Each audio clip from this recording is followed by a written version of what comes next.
Bismillahirrahmanirrahim. In the fourth video on financial statement analysis, we will discuss the third step of the six-step analysis and valuation process, that is, assess the quality of the financial statements. Please like, subscribe, and share my channel to search for accounting lessons and hit the notification bell button to alert you for the latest video. For all of your questions, comments, and suggestions, please put them in the comment section below. And for webinar and guest speaker invites, please send me a message at accountingamir@gmail.com. Accounting is AK. We hope that this video helps students in their academic development and teachers in enhancing their lesson plans and teaching methodologies. Firms prepare different financial statements to report the results of their activities. Balance sheet. This document provides a snapshot of a company's financial status at a specific moment of time, detailing its assets, liabilities, and shareholders' equity. Income statement summarizes a company's revenues, expenses, and resulting profits or losses over a defined period, indicating its financial performance. Statement of comprehensive income includes all changes in equity, excluding transactions with shareholders such as unrealized gains or losses on investments. Statement of cash flows presents the cash inflows and outflows from operating, investing, and financing activities, demonstrating how a company generates and uses cash. Statement of shareholders' equity details the changes in shareholders' equity over a period, providing additional insights beyond what is presented in the balance sheet. Notes to financial statements offer further explanations and disclosures about items in the financial statements, providing insights into a company's financial health, risk, and accounting policies. Together, these statements provide a comprehensive view of a firm's financial position, performance, and cash flow activities. Understanding these concepts and evaluating the quality of financial statements are essential for financial analysis. Next, we will talk about the accounting quality. Accounting quality ensures financial information accurately reflects economic performance, financial position, and risk of a company. It aims to provide insight for forecasting future earnings, predicting cash flows. It includes data from income statement, balance sheet, cash flow statement, financial notes, management discussions. Simply meeting accounting standards like US GAAP or IFRS and having an unqualified audit opinion isn't sufficient. So, it should focus on usefulness, reliability, and clarity in assessing profitability, growth, and risk. Accounting conservatism, though prudent, doesn't guarantee high quality reporting. Cases like Enron highlights risks of deliberate misinterpretation, emphasizing the need for rigorous analysis of accounting quality. Next, we will briefly talk about accounting principles. USGAAP, it governs financial reporting standards in the US, managed by the FASB under SEC oversight. Standards are developed with input from various stakeholders. IASB, that is International Accounting Standard Board, develops IFRS used in many countries globally. It aims to standardize accounting practices and consists of 16 members. Non US firms can use IFRS for SEC filing, but US companies follow US GAAP. Efforts are ongoing to align these standards globally.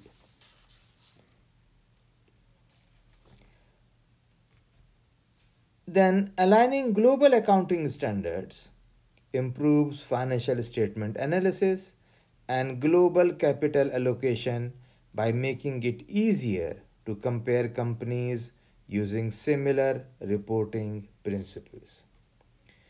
Next, we will talk about balance sheet, measuring financial position.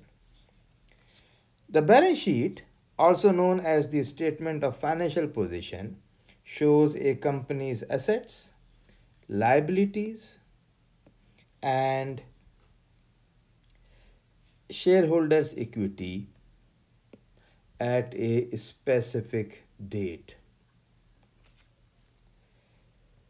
The equation assets is equal to liabilities plus stakeholders' equity. It demonstrates that the company resources equal its creditors, claims, and owners' investments. Assets include cash, inventory, equipment, etc. Liabilities cover obligations like accounts payable, long term debts, etc. Shareholders' equity reflects capital from investors and retained earnings. As per US GAAP, assets and liabilities are recorded by liquidity, prioritizing more liquid items first. IFRS offers flexibility in presentation while maintaining the balance sheet equation. The balance sheet formats vary internationally. For example, UK balance sheets highlight net assets available to shareholders. Balance sheet provides a snapshot of financial health at a specific moment, detailing financial position comprehensively. Next, let us talk about assets recognition, measurement, and classification. Firms decide which resources to recognize as assets following US GAAP and IFRS principles. Assets are resources controlled by a company from past events expected to bring future economic benefits. Examples include cash, inventory, equipment, investments, etc. An asset is recognized if it provides future economic benefits from a past transaction and its benefits can be reliably measured. Otherwise, the expenditure is expensed immediately. Assets are classified as monetary assets like cash, accounts receivable, and investments valued using measures such as current value or net realizable value, and non monetary assets, the tangible assets like inventory, buildings, and intangible assets like patents, trademarks, representing future service potential rather than future cash flows. In the balance sheet, assets are classified as current assets, that is, the assets expected to be converted to cash or used up within 1 year, including cash, receivables, and inventory. Short term and long term investments in securities. Tangible property, plant, and equipment like tangible assets used over years in operations, reported at acquisition cost less depreciation. Intangibles, that is the rights like patents and goodwill acquired externally, valued based on reliable market transactions. Liabilities under USGAAP and IFRS, firms classify obligations as liabilities based on specific criteria. Liabilities are probable future sacrifices of economic benefits resulting from present obligations to transfer assets or provide services in the future due to past transactions. They indicate future resource commitments needed to fulfill current obligations. Liabilities are classified as current liabilities, that is, obligations expected to be settled within 1 year, such as accounts payable, accrued expenses, and deferred revenues, like those from Starbucks stored value cards. They are also classified as non current liabilities, the long term obligations not expected to be settled within 1 year, including long term debt and other commitments. Certain items like executory contracts, example purchase orders, lease agreements, are not recognized as liabilities until benefits are received or payments obligations arise. They are disclosed in financial statement notes. Then liabilities due within 1 year are reported at the expected cash payment amount. Long-term liabilities are measured using various methods depending on their nature, such as present value of future cash flows or expected costs of fulfilling obligations. Liabilities encompass warranty obligations, where future costs are estimated for fulfilling warranty claims. Deferred revenue liabilities arise when customers pay in advance for goods or services reported until revenue is earned. In summary, US GAAP and IFRS provides clear guidelines for firms to identify, classify, and report liabilities based on their expected future economic impacts from current obligations stemming from past transactions or events. Shareholders' equity on a balance sheet represents what remains for shareholders after all liabilities have been settled. Here is a simplified breakdown. We have common stock and additional paid in capital, that is the money invested by common shareholders to own part of the company. This includes the initial investment and any additional funds raised through stock issuance.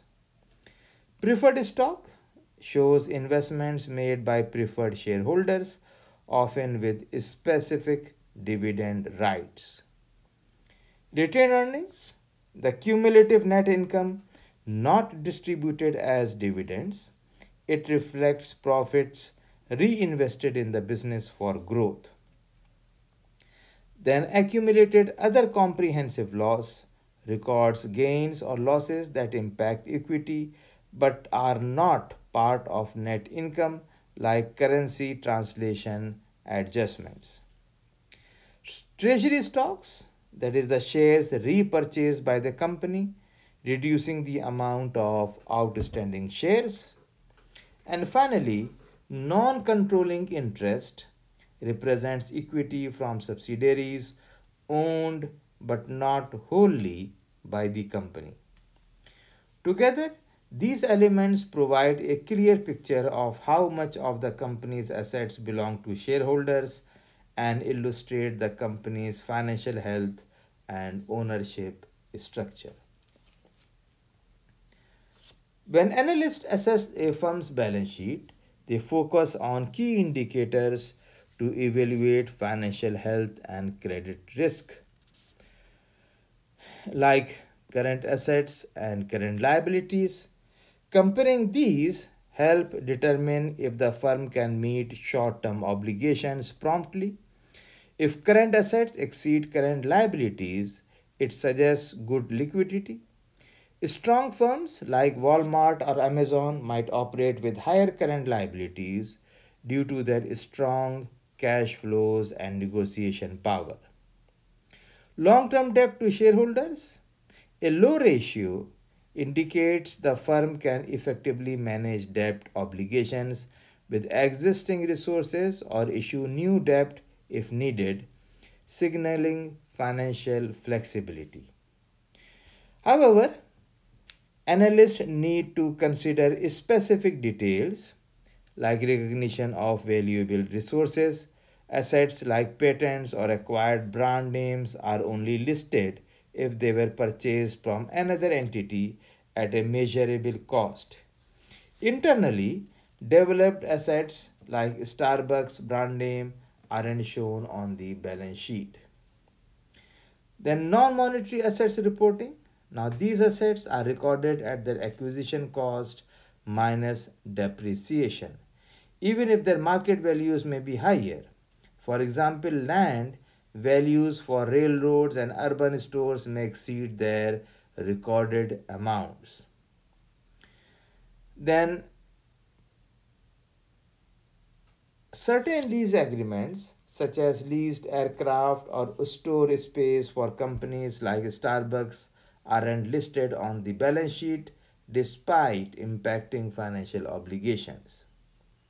Then finally, non-current liabilities are reported based on the present value of the expected cash flows using the initial interest rate at the time of the liability's inception rather than current market rates.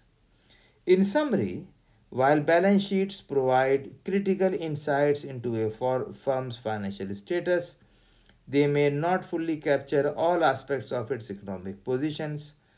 Analysts often make adjustments to these items to gain a more accurate understanding of a company's financial health and the quality of its balance sheet. The income statement, a crucial financial document, reveals a firm's profitability over a defined period. Net income, also known as earning on or profit, net income is the final figure on the income statement. It is calculated as revenues minus expenses and reflect the firm's overall financial performance. Revenues represent the income generated from selling goods or services to customers. For Starbucks, this includes sales from coffee products, royalties from licenses, and sales of branded items to retailers. Expenses are the costs incurred in generating revenues. Starbucks expenses encompass costs of coffee production, rent of stores, operating expenses, depreciation, administrative cost, interest on debt, and income taxes. The list is really long. Gains and losses arise from selling assets or settling liabilities at values different from their book values. While not core to operations, these affect profitability. And then analysts use the income statement to evaluate current and historical profitability trends. They forecast future earnings by predicting whether revenues and expenses will sustainably grow or not. So, in summary, the income statement summarizes a firm's financial performance by detailing revenues earned and expenses incurred during a specific period. It is essential for assessing both past results and future potential profitability. Next, we will talk about the accrual basis of accounting. And let us start with explaining the cash basis. Cash basis measures income based on cash received and paid out during a specific period. Operating performance. Ideally, net income under a cash basis equals cash inflows minus outflows related to operating activities within the same accounting period. However, due to the timing difference in cash receipts and expenses, accurately measuring performance can be challenging. Then, accrual basis recognizes income when earned and expenses when incurred, aligning with the timing of economic activities rather than cash transactions. So, revenue is recognized when goods or services are delivered and it is certain that payment will be received. At the same time, expenses will be recognized and they are recorded when goods or services are consumed or obligations are incurred, regardless of when cash is paid. So, accrual accounting provides a more accurate depiction of a firm's financial position and performance over time. It ensures that financial statements reflect the economic realities of transactions rather than just cash movements. Both US GAAP and IFRS mandate the use of accrual accounting to enhance transparency and reliability in financial reporting.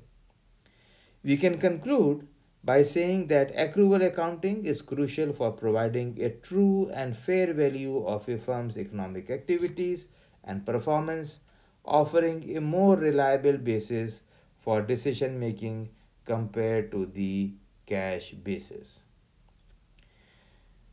Next, we will discuss the classification and format in the income statement. Investors value firms based on their expected earnings.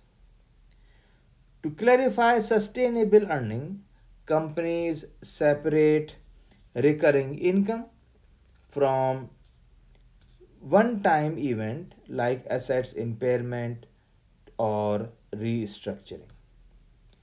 USGAAP mandates income statement to distinguish continuing operations from discontinued ones.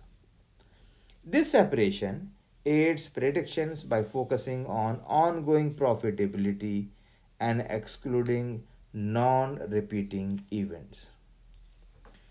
So, income from continuous operations. This part of the income statement shows revenue and expenses from ongoing business activities. If there are no discontinued segments, all income items are from continuing operations. It includes revenues, expenses, gains, and losses expected to continue in the future. It is crucial for assessing the sustainable earnings potential of the company. Income from discontinued operations represents income or losses from significant components of the company that has been disposed of or are held for sale. Reporting separately because these operations are not expected to contribute to future earnings. It provides clarity on the financial impact of discontinued activities, helping analysts and investors gauge the company's ongoing business performance and prospects. Next, we will discuss comprehensive income.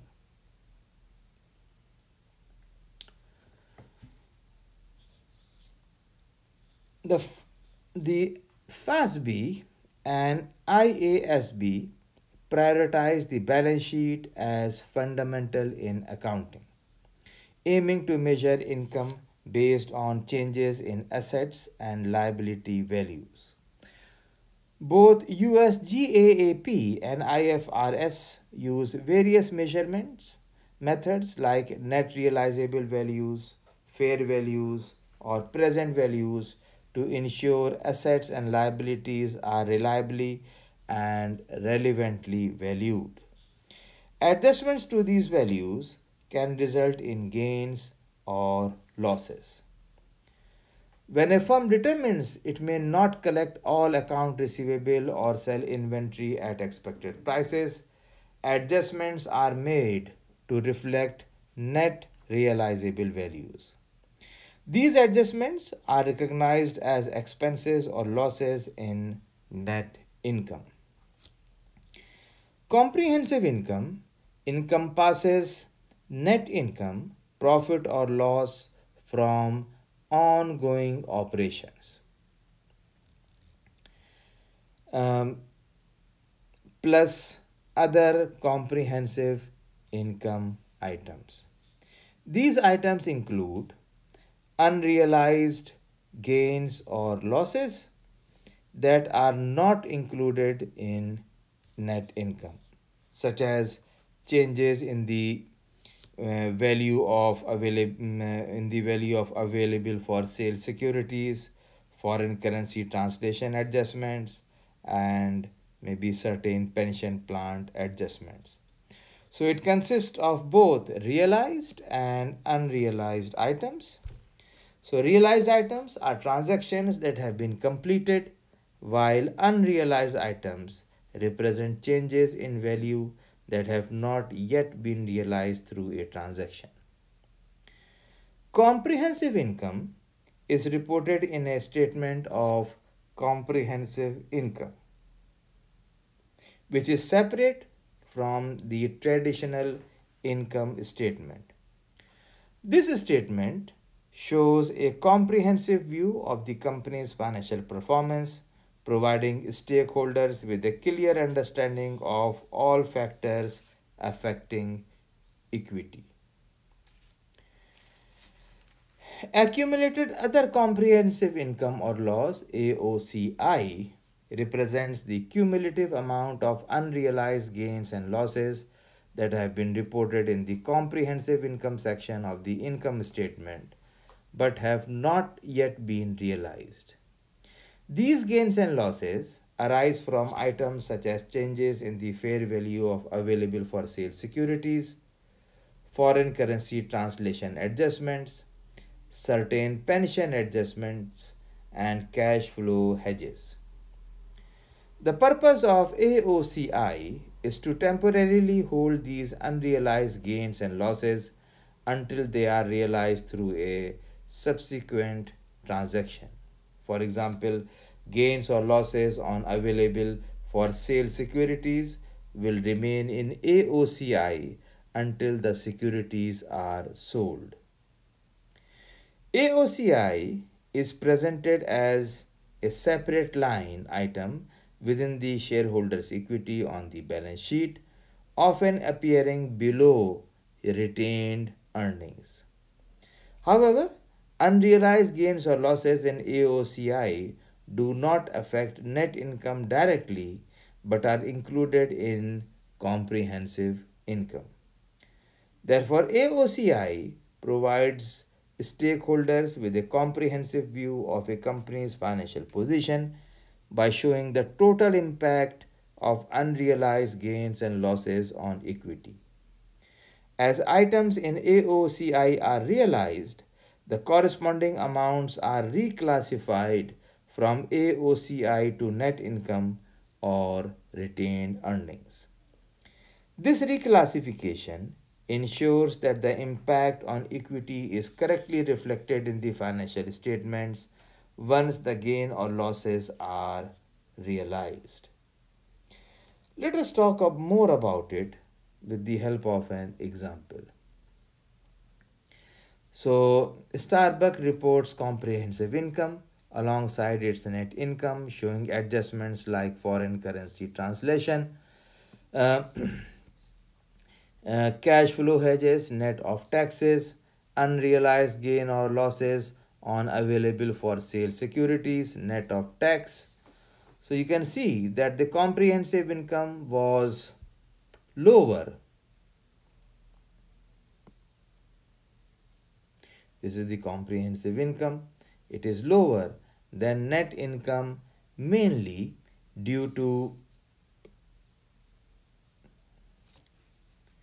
um, significant unfavorable foreign currency effects.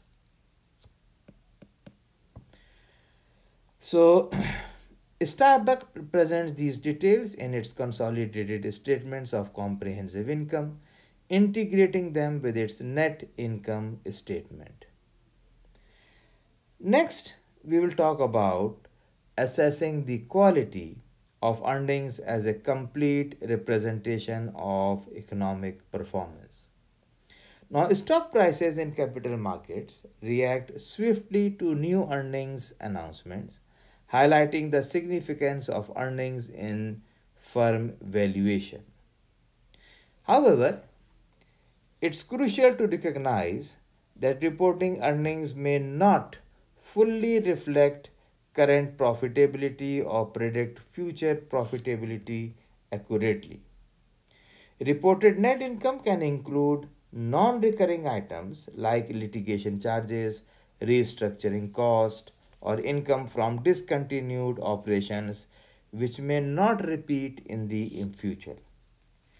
When evaluating a company's ongoing performance for forecasting future earnings, it is important to exclude these non recurring items. Additionally, managers sometimes employ tactics to artificially boost earnings, such as accelerating revenue recognition, minimizing bad debt or warranty expenses, reducing advertising or research expenditure, or deferring maintenance cost.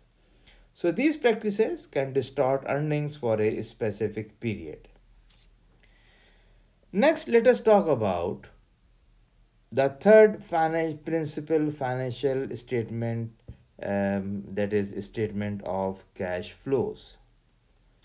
The statement of cash flows is vital as it shows where the company gets its cash and how it uses it. It splits into operating activities, investing activities, and financing activities. So, this statement complements the income statement by highlighting difference between cash flow and accrual based income. Even profitable firms, especially fast growing ones, can face cash shortages, affecting their ability to pay suppliers and employees on time. In contrast, stable companies may accumulate extra cash. Um, It has some unique advantages like cash generation and usage. It provides clarity on how cash is generated through operations, investments, and financing and used by the company. It provides an insight into the financial health. It offers insight uh, into the company's financial stability and liquidity based on its cash flow patterns. Uh, it helps to evaluate whether the company's cash flow activities are consistent with its strategic objectives and priorities or not. It assists in assessing the company's track record of generating free cash flow over time, which is crucial for evaluating financial performance and potential future investments. Let us see how cash flow is classified. So, cash flow are crucial for connecting operating, investing, and financing activities. So, operating are essential for financial health, involving cash generation from selling goods and services.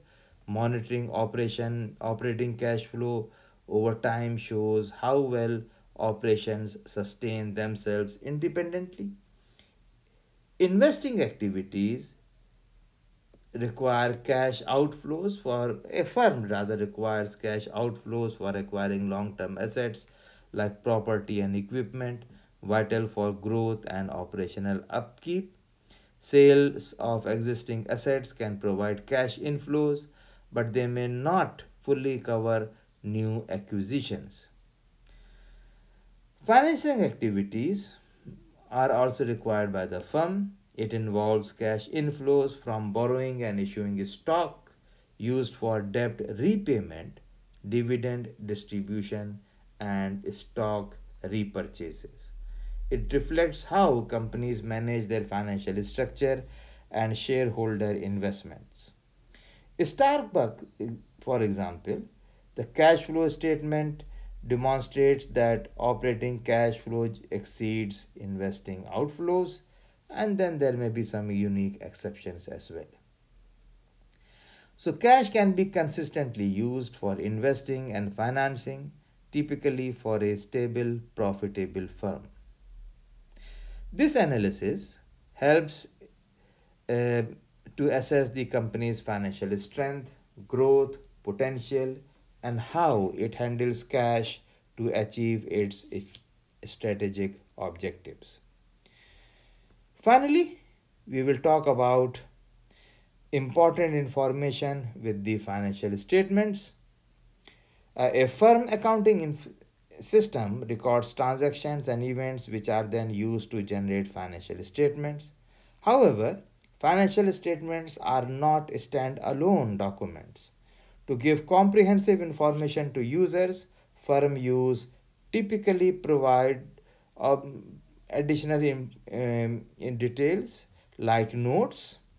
These provide details, explanations, and clarifications about items in the financial statements, helping users understand the numbers presented.